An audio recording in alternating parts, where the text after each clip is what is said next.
Kun sagantaa BBC Afaan Oromooti. Nu waliin tura.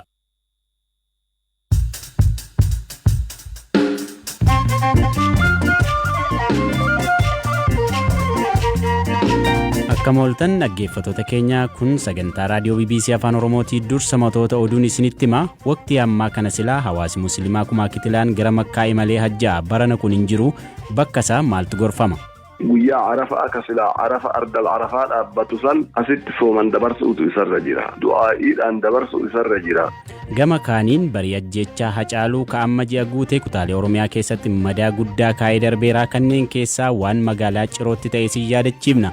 Naannoon Tigraay filannoo geggeessuuf galmee paartilee siyaasaa eegaluu irrattis waan qixeeffan. Namoonni dhuunfaadhaan dorgomuu barbaadan guyyaa har'aa galmaaniiru. Waraqaa ragaa ittiin galmaanis kenneefii jirra. Akkasumas odeessaalee gaggabaaboo waliin sagantaa kana kan isiniif dhiyeessu Anamzaa Huseen nu faana bu'a. Odeessa jalqabaatiin baatii tokko dura ajjeechaa artist Hacaaluu Hundeessaa booda magaalota Oromiyaa hedduu keessatti uummanni dheekkamee bahee mormii dhageessaa ture gara hokkaraatti jijjiirame namoonni hedduun akka du'anii fi madaa'an sababa ta'eera. Magaalaan Ciroo bakka rakkoon itti uumame keessaa tokko ture. Namoota hiriira ba'anirra miidhaan qaqqabee akka ture odeeffannoon maddeen hospitaalaa ni mul'isa. Medical Directoriin hospitaal waliigalaa Ciroo Dr. Murteessaa Ahmad haala torban jalqabaa taatee sanaa yaadachuun akkasitti ibsa. Torbee dura sanii xiqqoo rakkisaa ture. Loodiinis hedduu dabalaa ture. Emergency irratti wanni xiyyeeffannaa keenyallee kan ture. Humna namaa qabnullee achirratti qindeessaa turre. Namoota garuu sarviisii keenya akka duritti deebisne. Amma wanni takka rakkina keessaa illee baanee immoo hojjechaa jirra jechuudha. Miidhaawwan akkamitti qaqqabee namoonni baay'een immoo kan rasaasa rukutamani. Waa'ee isaanitti himame. Tura nama 47 amma kan nuti qindeessine. Kan kaardiin isaatis mul'ate. Sanboota gisee analaayiz goonullee kan walitti qabannee miidhaan salphaadhaa. Miidhaa cimaadhaa hajoo fi maaliin dawamanii hajoo boodarra outcomeen isaanii maal ture hajoo akkasitti qindeeffannee lafa jiru sani qaama dhimmi ilaallatuuf kenninee jirra. Toora nama 47 walii galee. San keessa dhiirtii nama 41 dubaraan nama 6 amma kan adda baase. Umuriin xiqqaa namata umurii 4 ni jira. Guddaa namata 56 ni jira. Garuu reedduu mana 20 fi mana 30. Kan keessa xiyyitiin nama dawame namni rukutame nama 29 walii gala. Miidhaa biraatiin Ragame sadafii isaatu uleedhaa isaatu walumarratti dabalee amma 18 ta'a. San keessaa immoo riifar warra taa'ame warra riifar hospitaala Adaamaatti riifaraaliin keenya hospitaala Adaamaatti isaanitti warra riifarte toora nama 4ti. Nama lama hospitaalatti du'ee tokko reefka fidanii dhufanii magaalaa keessatti kan du'e. Qajeelcha poolisii godina Harargee lixaatti nageenya naannoo mirkaneessuu irratti hoogganaa kan ta'an Koomaandar Taaddasaa Qixxaataa immoo lakkoofsi namoota miidhamanii 8 qofa jechuun ragaa hospitaala kanaa haalaniiru. Namoonni miidhaman rasaasa qaama nageenyaan qofa osoo hin taane uummata keessaas dhukaasni ture jedhu koomaandarichi. Erga Hacaaluun ajjeefamee rakkoo guddaan mudatees miirri sodaa fi hiraarfamuun nurraa hin dhaabbanne jedhu jiraattonni magaalaa kana haala yeroos tures yoomuu hin dagannu jedhu. Jiraataan magaalaa Ciroo maqaan isaa akka hin dhahamne fedhu tokko ammoo halkan artist Hacaaluun ajjeefamuun dhaga'amerraa kaasee namoonni mormiif daandiitti bahan jedha. Barii naannoo sa'aatii 3 haga 4 keessa garuu jeequmsi dhalatee miidhaan qaqqabuus ibsa.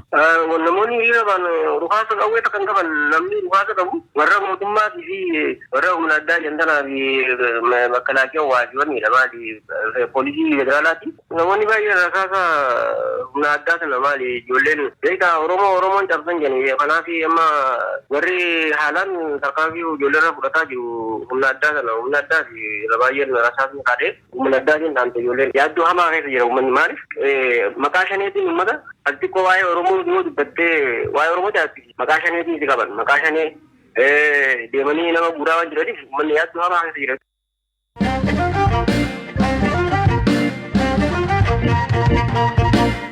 Ajjeefamuu artist Hacaaluu Hundeessaa hordofuun namoonni Oromiyaa bakka garagaraatti dheekkamuun mormiif bahan gara hokkaraatti jijjiirame qabeenyi hedduun manca'eera.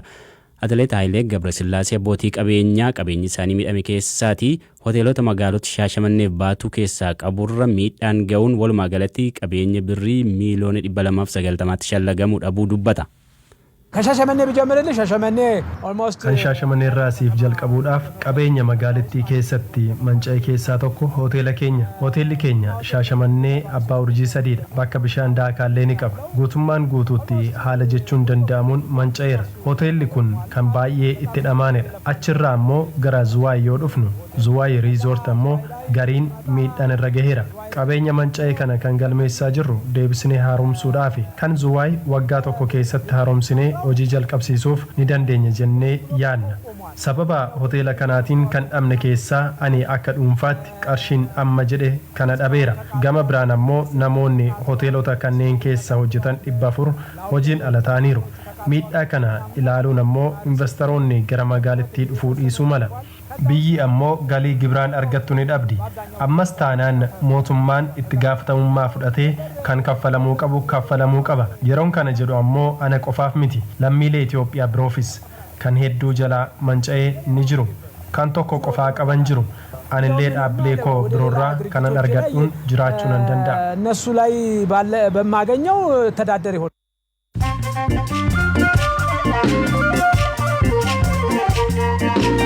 Dhaggeeffattoota keenya mooduun gaggabaabsee isinitti himaa Itoophiyaatti namoota 653 har'a qabaman dabalatee walumaa galatti namoonni 15,200 koronaa vaayirasiin qabamu ministeerri fayyaa gabaaseera. Kanarraa 11 dabalatee lakkoofsi namoota dhibee kanaan lubbuun darbee ammoo 239 qaqqabeera. Ministeerichi torban tokko booda guutuu biyyattiitti guyyoota 17 keessatti maatii miiliyoona 17 ta'aniif qorannoo koronaa vaayirasii taasisuuf qophaa'us beekseera. Amas Itoophiyaa amatti babal'inni dhibee hepatitis yookiin dhibee tiruu bal'aa ta'uu ministeerri fayyaa himee ministeerri deetaan ministeerichaa Dr. Darajee Dhugumaa har'a guyyaa hepatitis addunyaa yoo kabajamuu akka dubbatanitti dhibeewwan hamoo lubbuu galaafatan keessaa addunyaarraa sadarkaa lammaffaarratti argama jedhan addunyaarratti waggaa waggaadhaan namoonni miliyoona 1.3 dhibee kanaan lubbuu isaanii ni dhabu. Hidha haaromsaa guddicha Itoophiyaa ilaalchisee marii wiixata kaleessaa eegaleen Masrii fi Sudaan Itoophiyaan hidha kana bishaaniin guutuu murtee marii malee fudhatte qeequu Reuters gabaaseera. Biyyoonni sadan wiixata kaleessaa bishaan hagamii akka argatan irratti mariin itti fufanii turan. Itoophiyaan ibsa baasteen haga bishaanii bara kanaaf guuttachuuf karoorfatteen milkaa'uu himteetti. Naayijeeriyaatti dhukkubsattoonni koronaa vaayirasii 829 guyyaa tokkotti dandamachuu wiirtuun to'annoo dhukkubaa Naayijeeriyaa ibse wiixata kaleessaa namooti kunneen hospitaalaa bahaniirus jedhameera. Biyyattiitti haga yoonaa namoonni 18,203 ta'an vaayirasii kanaanirraa dandamataniiru oduun har'aaf qabnu kana.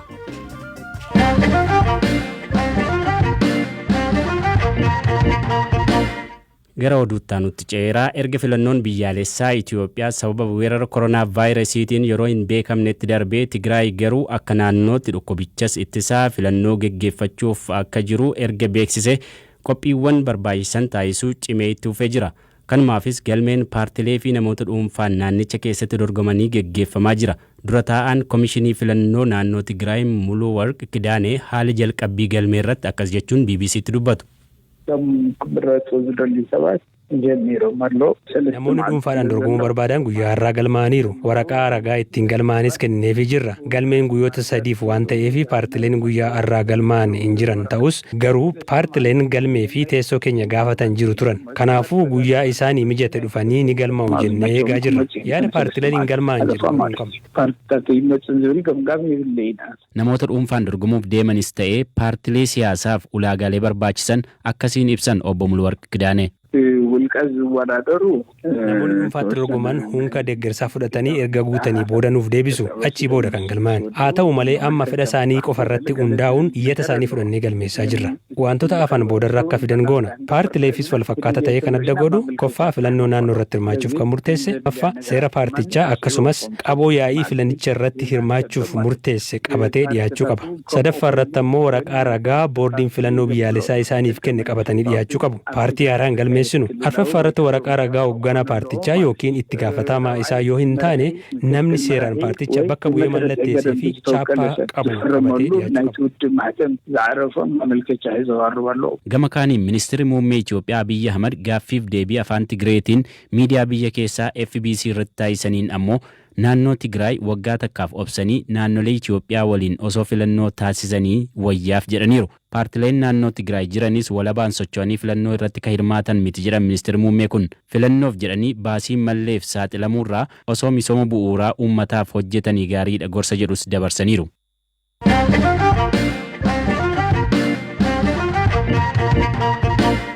Odeessas xumurarraan baaneerraa utubaawwan amantii Islaamaa 5 keessaa tokko ka ta'e hajjiin ka bara kanaa eegalee jira. Garuu akka kanaan duraa hawaasi muslimaa miliyoonaan lakkaa'amu garas imaluun hafeera sababa weerara koronaa vaayirasiitiin jechuudha.